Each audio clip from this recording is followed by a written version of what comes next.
Indian independence activist, Gandhian और यूनानी system medicine के फिजिशियन, जी हाँ, मैं बात कर रही हूँ सैयद मोहम्मद शरफुद्दीन कादरी के बारे में। एक ऐसे शख्स जिन्होंने कभी लोगों के इलाज के लिए पैसे नहीं लिए।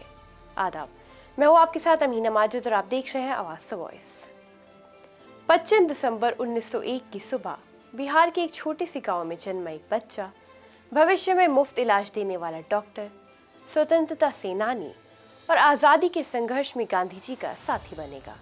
ये कहानी उस बच्चे की है जिसका नाम था सैयद मोहम्मद शरफुद्दीन कादरी। बिहार के नवादा जिले के कुमाररावा गांव में जन्मे शरफुद्दीन कादरी के पिता मुहिबुद्दीन एक यूनानी हकीम थे। बचपन से ही उन्होंने पिता के साथ दवाएं बनाना और इलाज करना सीखा और जीवन भर इसी सेवा को अपना मकसद बनाया। मध्य 1930 के दशक में उनका परिवार कोलकाता आ गया।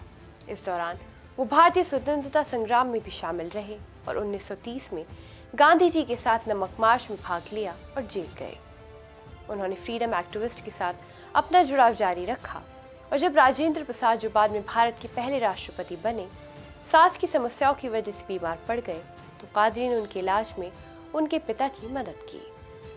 विभाजन की बात उठने पर कादरी साहब ने दो राष्ट्रीय सिद्धांत का विरोध किया और सदैव एक अखंड भारत में विश्वास रखा। वो मानते थे कि ये तरीका देश की बेहतर भलाई का रास्ता है।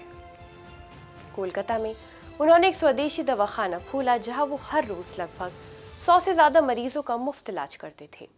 उन्होंने कभी इलाज के लिए पैसा नहीं लिया। हर सुबह फजर की नमाज के बाद दवाखाने पहुंचकर वो दिन भर मरीजों से मिलते रहे। उन्होंने 1950-60 के दशक में हिकमत बंगाला नाम से एक यूनानी चिकित्सा पत्रिका शुरू की, लेकिन आर्थिक कठिनाइयों की वजह से इसे बंद करना पड़ा। फिर 1994 में कलकत्ता यूनानी मेडिकल कॉलेज और हॉस्पिटल की स्थापना में वो सक्रिय भागीदार रहे, जिससे यूनानी चिकित्सा शिक्षा को बढ़ावा मिला।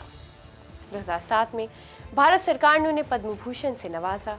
उन्होंने इसे यूनानी चिकित्सा सत्याग्रह की मान्यता माना और इस पदक को गर्व से रखा। हालांकि वो खुद इसे व्यवहारिक कामयाबी से ज़्यादा दूसरों की सेवा की ओर ले जाने की प्रेरणा मानते थे। 30 दिसंबर 2015 को उन्होंने कोलकाता में अपने 114 वर्ष की उम्र में अंतिम सांस ली। उनका निधन उनके जन्मदिन के सिर्फ 3 दिन बाद हुआ। कादरी साहब की कहानी हमें सिखाती है कि निस्वार्थ सेवा और सरल जीवन कैसे जिया जाता है।